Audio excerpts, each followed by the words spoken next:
दोस्तों, जब भी आप एसएससी सीजीएल जैसे एग्जाम के लिए प्रिपरेशन स्टार्ट करते हो तो मैंने आपको कहा है कि बहुत जरूरी है कि पहले आप असेसमेंट कर लें, अपना भी असेसमेंट कर लें कि आपका क्या लेवल है, और उस एग्जाम का भी असेसमेंट कर लें कि उस एग्जाम का सिलेबस, क्वेश्चन पूछने का पैटर्न क्या है, ताकि आपको यह समझ में आ जाए कि मेरा ये स्टैंडर्ड है और मुझे इस स्टैंडर्ड तक जाना है। इसका रियलाइजेशन होना शुरुआत में बहुत ज्यादा इंपॉर्टेंट है। तो ये एक सजेशन भी है, जो भी शुरुआत कर रहे हैं या करना चाहते हैं तो पहले वो प्रीवियस ईयर के कुछ मॉक्स एज ए कैजुअली आप दे दें, ताकि ये चीजें आपकी अश्योर हो जाए। उसके बाद ही आप कुछ वीडियोस वगैरह कुछ भी देखना शुरू करें, कुछ भी प्लानिंग, कोई भी स्ट्रेटजीज, तभी आप फॉलो करें। तो शुरुआत में जब मॉक देते हैं तो अगर आपका लग अच्छा रहा और कुछ ईजी मॉक वगैरह आपके हाथ लग गए तो आपका स्कोर ठीक ठाक आ जाता है, 100 आ जाता है, 90 या 110 भी आ जाता है। लेकिन अगर थोड़ा लकी हो, थोड़ा सा टफ मॉक अगर आपने अटेम्प्ट दिया तो 60-70 आपके आ जाते हैं, और देख के आप डर जाते हो कि शायद ये एग्जाम मेरे लायक नहीं। लेकिन उसके बाद शुरू होती है आपकी प्रिपरेशन। प्रिपेयर करते हो, मेहनत करते हो, प्रैक्टिस करते हो, पहले कंसेप्ट सीखते हो, फिर प्रैक्टिस करते हो, रिवीजन करते हो, इस तरह से काम चलता है। फिर आपका मार्क्स इंक्रीज होना शुरू हो जाता है। लेकिन आप गौर करते होगे कि अगर आपका मॉक में 70 मार्क्स आया तो 70 से 75, 80, 85, 90 जाने में आपको बहुत कम वक्त लगेगा, शायद कुछ हफ्तों में ही आप अचीव कर लेंगे, 1-2 हफ्ते में। लेकिन जैसे जैसे आप मार्क्स बढ़ते जाएंगे, आपके 85, 90, 95, 100, 105, 110, जैसे से आप आगे बढ़ते जाएंगे वैसे वैसे आपकी बढ़ने की रफ्तार कम होती जाती है। यह पक्का आपने गौर किया होगा। जैसे जैसे हमारे मार्क्स बढ़ते हैं वैसे वैसे हमारी मार्क्स बढ़ने की रफ्तार जो है वो नीचे जाती है। और तब एक ऐसा टाइम आता है जब आप एक विंडो में पहुंच जाते हो, जैसे कि 130 to 40 या 45 तक। उससे ज्यादा आपके मार्क्स कभी बढ़ ही नहीं पाते हैं, कभी कम ही हो जाते हैं, लेकिन बढ़ना पॉसिबल होता है हार्डली एक आध बार कभी हो गया तो बाय लक। तो ऐसे सिचुएशन में क्या करें, और इसके बारे में आज बात करूंगा, क्योंकि मेरा टियर 1 में 2018 में 158 पॉइंट समथिंग था, और उसको 19 का टियर 1 में मैंने 190 प्लस स्कोर किया। तो मैंने किन चीजों पे काम किया, ये प्रॉब्लम खुद मेरे साथ भी होती थी। मन कर रहा था कि मॉक टेस्ट देना छोड़ दूं, मार्क्स तो बढ़ ही नहीं रहे हैं। तो मैंने क्या किया, बहुत इंटरेस्टिंग चीज किया और बहुत ही इफेक्टिव चीजें की। बताता हूं उसके बारे में। शुरू करते हैं इस वीडियो को। आगे बढ़ने से पहले मैं आपको बताना चाहता हूं कि अगर आपने अनअकैडमी का प्लस सब्सक्रिप्शन ले लिया है या फिर लेने का सोच रहे हैं, तो चाहे आप जिस टीचर से भी जो सब्जेक्ट पढ़ना चाहते हैं वो पढ़ो, लेकिन 2 टॉपिक मैं आपको बताता हूं। ज्योमेट्री जिनसे पढ़ना है पढ़ो, लेकिन पवन राव सर से भी जरूर पढ़ लेना, और अलजेब्रा और ट्रिग्नोमेट्री ये अभिनय शर्मा सर से जरूर पढ़ लेना। बाकी इसके अलावा जिससे आपको पढ़ने का मन हो वो पढ़ो, लेकिन इन दोनों के वीडियोस देखना मत भूलना। चलो, आपने अगर पेड सब्सक्रिप्शन नहीं भी लिया है तो भी जो स्पेशल क्लासेस हैं इनके, इन खास पर्टिकुलर चैप्टर्स के, वो आप जरूर देख लीजिएगा। एप्लीकेशन डाउनलोड करके फ्री में आप इनके स्पेशल क्लासेस को देख सकते हैं जो इन्होंने इन चैप्टर्स बनाए हैं, क्योंकि इनसे बेहतर इस चैप्टर के लिए और कोई टीचर नहीं है, मैं दावे के साथ कह सकता हूं। तो मेरा कोड है WEESHAL विशाल, ये यूज करके आप उनके फ्री क्लासेस को अनलॉक कर सकते हैं। साथ ही साथ प्लस सब्सक्रिप्शन अगर आप लेंगे इस कोड के साथ तो आपको अच्छा खासा डिस्काउंट मिल जाएगा, और क्रेडिट्स भी मिल जाएंगे जिससे आप फर्दर डिस्काउंट ले सकते हैं। तो जाइए, सीखना स्टार्ट करिए, लेट्स क्रैक इट। तो दोस्तों, मेरे साथ भी हुआ था कि एक सैचुरेशन पॉइंट पे पहुंचने के बाद मेरे मार्क्स बढ़ना बंद हो गए थे, मोटिवेशन डाउन हो गया था, फ्रस्ट्रेशन अप हो गया था। और कोई भी काम करने के लिए मोटिवेशन तो चाहिए, तो हम लोग मॉक टेस्ट इसलिए देते हैं कि हमारे मार्क्स बढ़े। जब मार्क्स बढ़ ही नहीं रहे हैं तो मॉक टेस्ट देने का मन करेगा? बिल्कुल नहीं करेगा, ऑब्वियस सी बात है। तो ये सोच के मैं पहले कंटिन्यू मॉक देता था, लेकिन क्योंकि मार्क्स जब से बढ़ना बंद हो गए उसके बाद से मॉक टेस्ट देने का मन नहीं करने लगा, और मैंने मॉक टेस्ट से दूरी बना ली। अब क्या है कि जब किसी चीज को हम लोग इतने पास से देखते हैं तो हम इसे सही से नहीं देख पाते हैं, जब इसे थोड़ी दूरी बनाते हैं तब इसके बारे में हमें पता लगता है। तो वही मेरे साथ हुआ कि मॉक टेस्ट जब मैं देता था तो मॉक टेस्ट के बारे में ज्यादा सोचता नहीं था, लेकिन जब मैंने देना छोड़ा फिर भी मॉक टेस्ट ध्यान में तो था कि मॉक टेस्ट देना जरूरी है सिलेक्शन के लिए, तो उसके बारे में सोचने लगा।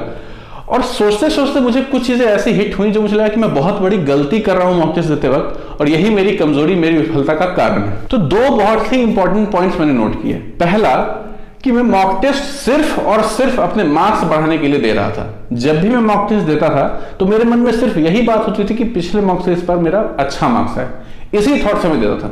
जबकि मैं आपको बता दूं दोस्तों कि ये जो थॉट है बिल्कुल गलत है। मॉक टेस्ट कभी भी आपको मार्क्स बढ़ाने के लिए नहीं देना है। मॉक टेस्ट जब भी आपको देना है तो अपने कमियों को पहचानने के लिए देना है। जैसे कि अभी आपसे अगर पूछें कि प्रिपरेशन कैसी चल रही है, आप कहोगे अच्छा चल रहा है। मैं आपसे कुछ क्वेश्चन पूछूंगा तो उसके आप आंसर दे नहीं पाओगे, और आप क्या जाओगे, मेरा तो प्रिपरेशन सही नहीं चल रहा है, तब आपको रियलाइज होगा। तो मॉक टेस्ट आपसे यही काम कराता है कि ऐसे अगर आपसे पूछा जाए तो आप कहोगे मेरा प्रिपरेशन बिल्कुल सही है, कोई जरूरत नहीं है किसी इन्फ्लुएंस की। लेकिन जब मॉक टेस्ट है वो आपका एक आईना होता है जो कि आपके कमियों को दिखाता है। इसलिए मॉक टेस्ट देने का पर्पस होना चाहिए कि आप अपने कमियों को जानिए और उस पर काम कीजिए पर्टिकुलरली। ये मॉक टेस्ट का सबसे प्राइमरी रीजन होता है। दूसरा जो पॉइंट था वो मेरा जीके को लेके था, क्योंकि जीके मेरा सबसे वीक सब्जेक्ट था और मुझे धीरे धीरे ये डर मन में बैठने लगा कि ये मेरा इंप्रूव हो नहीं सकता, क्योंकि हर बार उसमें मार्क्स कम आते थे हर मॉक में। कई बार तो ऐसा हुआ कि बाकी तीनों में मेरे 40+ मार्क्स आए हैं, उसमें सिंगल डिजिट में मार्क्स आए थे। तो ये सोच के और डर बढ़ने लगा, और जब भी आप किसी से डरने लगते हो तो उससे आप ऑटोमेटिकली दूर होने लगते हो। तो मैंने भी जीके से दूरी बनाना शुरू कर दी मॉक टेस्ट की वजह से, मॉक टेस्ट में कम नंबर आने की वजह से। लेकिन यहां मैंने फिर इसको इंप्रूव किया, मैंने जीके के मार्क्स देखना बंद कर दिए। मैंने ये सोचा कि जीके में जो भी मार्क्स आएंगे वो मेरे एज ए बोनस होगा, और मैंने सिर्फ 3 सब्जेक्ट पे फोकस किया कि इसमें मेरे जितने मार्क्स आते हैं। जब बाकी तीनों के मार्क्स मेरे इंप्रूव होने लगे, उसके बाद मैंने जीके के बारे में ये सोचा कि जीके के वो टॉपिक्स जो कि मेरे फेवरेट हैं, खासतौर से इकोनॉमिक्स। आपको बिलीव नहीं होगा, इकोनॉमिक्स मैंने 11th-12th का एनसीईआरटी भी पढ़ रखा है। पॉलिटी, फिजिक्स, केमिस्ट्री, क्योंकि मेरा मैथ्स बैकग्राउंड था। हिस्ट्री और ज्योग्राफी और बायोलॉजी ये मुझे बिल्कुल भी मैंने नहीं पढ़ा, ये मैंने बिल्कुल काट के अलग ही कर दिया कि ये मुझे नहीं पढ़ना है। और उसके बाद मैंने ये नोट किया कि जीके में भी मेरे मार्क्स कंसिडरेबली इंक्रीज कर गए, और अचानक मेरे मार्क्स में सर्ज आ गया था। अगली बार जब भी मैंने मार्क्स देना शुरू किया, वैसे ही मेरा मार्क्स का कुछ 1-2 हफ्तों में ही सर्ज हो गया था। और यही करते करते अल्टीमेटली मुझे ये मैंने फिगर आउट किया कि ये बहुत जरूरी है ये पता करना कि आपको क्या नहीं भी पढ़ना है।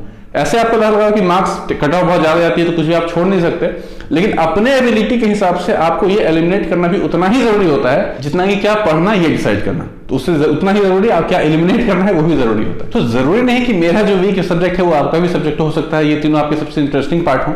लेकिन ये काम आपको करना है कि ये सब्जेक्ट पहले मुझे, जो मेरा स्ट्रॉन्ग पॉइंट है उसको पहले मुझे इंश्योर कर लेना है कि इससे मेरा क्वेश्चन ना छूटे, ताकि बाकी से अगर छूट भी जाए तो अफसोस ना हो।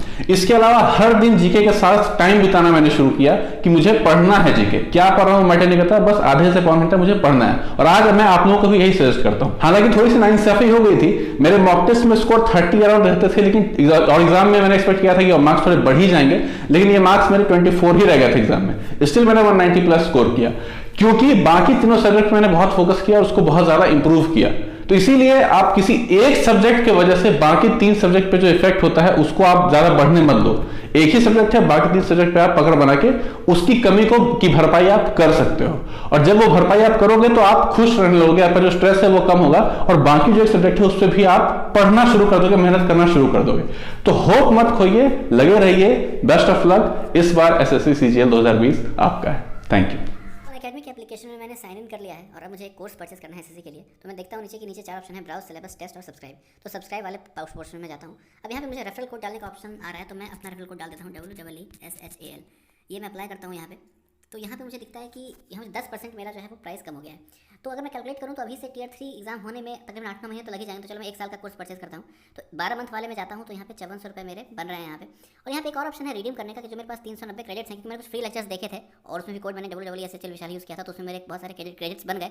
और भी आप कमा सकते हो जितना ज़्यादा आप देखोगे तो इसको मैं रिडीम कर लेता हूँ। रिडीम कर लिया तो और 390 रुपये कम हो गए, और अब मैं यहाँ से जा सकता हूँ पेमेंट, यानी कि 5000 रुपये मुझे हार्डली पे करना है। मैं किसी भी ऑप्शन के थ्रू पे कर सकता हूँ और ये कोर्स परचेस कर सकता हूँ। तो आप भी जाइए और अभी परचेस कीजिए।